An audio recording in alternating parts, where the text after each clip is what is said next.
Bashir Sons Pharmacy, Pakistan's fastest growing pharmacy chain, providing you free pharmacist consultation, 100% quality medicine, and free home delivery service. Bashir Sons Pharmacy, आपकी सेहत हमारा अज़्म। अस्सलाम वालेकुम, मेरा नाम doctor Mohammad Adnan Aslam है और मैं associate professor neurology services institute of medical sciences services hospital Lahore में अपने फ़राइज़ सर अंजाम दे रहा हूँ। राशा, हाथों का कांपना या पार्किंसन डिज़ीज़ एक बहुत आम बीमारी है, आम तिब्बी मसला है जो यंग एजिस से, कम उम्री से लेकर ओल्ड एजिस तक ये हर उम्र के हिस्से में पाया जाता है। आप किसी नौजवान शख्स से बात करें, किसी ख़ातून से बात करें, यंग लेडी से बात करें तो वो भी आपको कंप्लेन करती हुई दिखाई देंगी कि डॉक्टर साहब मेरे हाथ कांपते हैं। या बेटा या बेटी ये कहेगी कि जब मैं किसी स्ट्रेसफुल कंडीशन में होती हूँ तो मेरे हाथ कांपते हैं, जब मैं कोई चीज़ पकड़ती हूँ तो मेरे हाथ कांपते हैं। बसा औक़ात लोग आपको आके बताते हैं कि हाथ कांपते हैं और ये हमारी फैमिली में भी प्रॉब्लम था, पहले भी ये प्रॉब्लम था, हमारे पेरेंट्स को ये प्रॉब्लम था, उनको ओल्ड एज में जाकर, आखिरी उम्र में जाकर ये हाथों का कांपना शुरू हो गया था और उनका सर भी साथ कांपता था। तो सवाल ये पैदा होता है कि राशा जिसको हाथों का कांपना कहा जाता है और अगर ये ओल्ड एज में आपके पास आ रहा होता है तो समझा ये जाता है कि ये ओल्ड एज की बीमारी है, ये महज बढ़ती उम्र की अलामत है, ढलती उम्र की अलामत है। ये ऐसी चीज़ है कि जो शायद एजिंग फिनोमेना है, आपके बुढ़ापे की वजह से आपके हाथ कांप रहे हैं। ऐसा हरगिज़ नहीं है। याद रखिए कि पार्किंसन डिज़ीज़ या राशा की बीमारी ये अमूमी तौर पर 50-55 साल की उम्र के बाद होती है और ये एक दिमागी बीमारी है, दिमागी मसला है जिसमें दिमाग में ख़ास किस्म के सेल्स होते हैं जिनको सब्सटेंशिया नाइग्रा सेल्स बोलते हैं। ये दिमाग के सेल्स होते हैं और ये एक केमिकल प्रोड्यूस करते हैं जिसको बोलते हैं डोपामीन। ये डोपामीन केमिकल हमारे जिस्म की गैर इरादी हरकत को, इनवॉलंटरी जो मूवमेंट्स हैं उनको कंट्रोल करता है।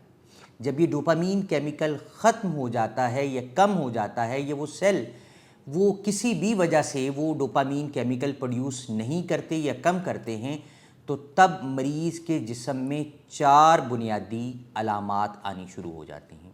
सबसे पहली चीज़ तो हाथ कांपता है। एक हाथ कांपता है और उस फेज़ में कांपता है जब मरीज़ कोई काम नहीं कर रहा होता, यानी रेस्टिंग फेज़ में कांपता है। जब मरीज़ कोई चीज़ पकड़ता है, किसी चीज़ को हैंडल करता है, कोई चीज़ पकड़ता है, उसे होल्ड करता है तो वो ट्रेमर ख़त्म हो जाते हैं। ये सालों तक ये एक हाथ में रहता है और फिर सालों के बाद ये दूसरे हाथ में भी आना शुरू हो जाता है और फिर रेस्टिंग के साथ साथ ये एक्शन के ऊपर, यानी कोई काम करते हुए भी होता है। लेकिन शुरू ये होता है रेस्टिंग ट्रेमर के साथ, यानी हाथों का कांपना और उस हालत में कांपना जब आप कोई काम नहीं कर रहे होते या आपने कोई चीज़ थामी नहीं होती, पकड़ी नहीं होती।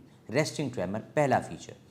दूसरी फीचर, मरीज़ से ज़्यादा मरीज़ के घर वाले नोटिस करते हैं कि मरीज़ एक्स्ट्रा ऑर्डिनरी, गैर मामूली तौर पर स्लो हो गया है।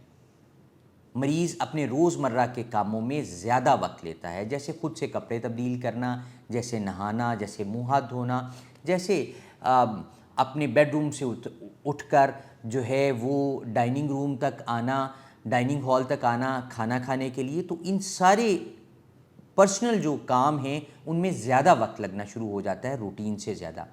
और मरीज़ की जब आप चाल देखते हैं आप ये फ़ील करते हैं कि मरीज़ को उठने में दिक्कत आती है। हमारे पास मरीज़ आके कतई तौर पर ये नहीं कहता कि मुझे को पार्किंसन डिज़ीज़ हो गई है, वो आके कहता है मुझे कमज़ोरी हो गई। जब हम पूछते हैं कि कमज़ोरी, क्या कमज़ोरी है, तो वो कहता है कि मुझसे बैठ के उठा नहीं जाता। मैंने डॉक्टर साहब यहाँ से आप कहें कि उठ के यहाँ जाएं तो मुझे, मेरा जिस्म ऐसे होता है जैसे फ्रीज़ हो गया है, जम गया है और मैं उठ नहीं सकता। So difficulty in initiating the movements, यानी مومنٹس کی حرکات کے شروع کرنے میں دقت ہوتی ہے، اور جب مومنٹ شروع کر لی جاتی ہے تو تھوڑی دیر کے بعد مریض بالکل ٹھیک اپنے افعال سر انجام دیتا ہے، اس میں کوئی مسئلہ عمومی طور پر ابتدائی سٹیجز پر نہیں ہوتا۔ جب شروع کرتے ہیں تو تب پرابلم ہوتا ہے، اور انیشیٹ مومنٹ کے شروع کرنے میں پرابلم ہوتا ہے۔ تیسری چیز، مریض کے جسم میں اکڑاہٹ آنی شروع ہو جاتی ہے۔ تو بہت سارے لوگ اس کو کنفیوز کرتے ہیں کہ شاید آرتھرائٹس کا پرابلم ہو گیا ہے، جوڑوں کا مسئلہ ہو گیا، اور وہ آرتھوپیڈک سرجن کے پاس جاتے ہیں۔ تو ایسا نہیں ہے، یہ پٹھوں اور جوڑوں میں اکڑاہٹ آتی ہے جس کو ہم ریجیڈیٹی بولتے ہیں۔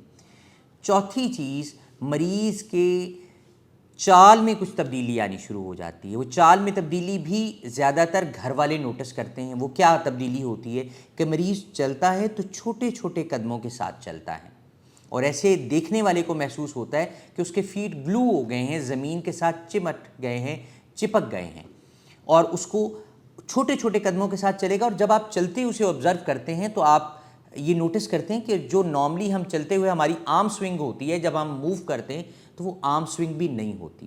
آپ چہرے کی طرف مریض کے دیکھتے ہیں تو چہرہ بالکل ایکسپریشن سے، کسی قسم کے جذبات سے، کسی قسم کی فیلنگ سے عاری ہوتا ہے، اور بالکل سپاٹ چہرہ ہوتا ہے، بالکل جذبات سے عاری چہرہ ہوتا ہے۔ اور جب مریض بات کرتا ہے تو آپ کو محسوس ہوتا ہے کہ وہ منہ میں بول رہا ہے، اور اس کی بات آپ کو ابتدائی طور پر فکرے کہ آپ کو ایک دو الفاظ تو سمجھ آ جائیں گے، لیکن اس کے بعد وہ مریض کیا کہہ رہا ہے وہ تیزی سے منہ میں بول جائے گا، اس کی پچ بھی لو ہو جاتی ہے اور منہ میں بولتا ہے تو آپ کو سمجھ نہیں آتی۔ سو یہ وہ 4-5 بنیادی علامات ہیں جو پارکنسن ڈیزیز کے پیشنٹ کی ہوتی ہیں، اور یہ 50 سال کی عمر کے بعد ہوتا ہے۔ کچھ کیسز میں یہ جووینائل پارکنسنزم بھی ہوتا ہے، یہ سیکنڈری پارکنسنزم ہوتا ہے جو کہ ینگ ایجز میں بھی آتا ہے، لیکن یہ عمومی طور پر جو ینگ ایجز میں آتا ہے یہ سیکنڈری پارکنسنزم ہوتا ہے۔ پرائمری پارکنسن جو 50-55 سال کی عمر کے بعد آتا ہے اس کی کوئی خاص وجہ نہیں ہوتی، جبکہ وہ پارکنسن جو کہ 40 سال سے پہلے آتا ہے اس کی عمومی طور پر کوئی نہ کوئی وجہ برین کے اندر ہوتی ہے۔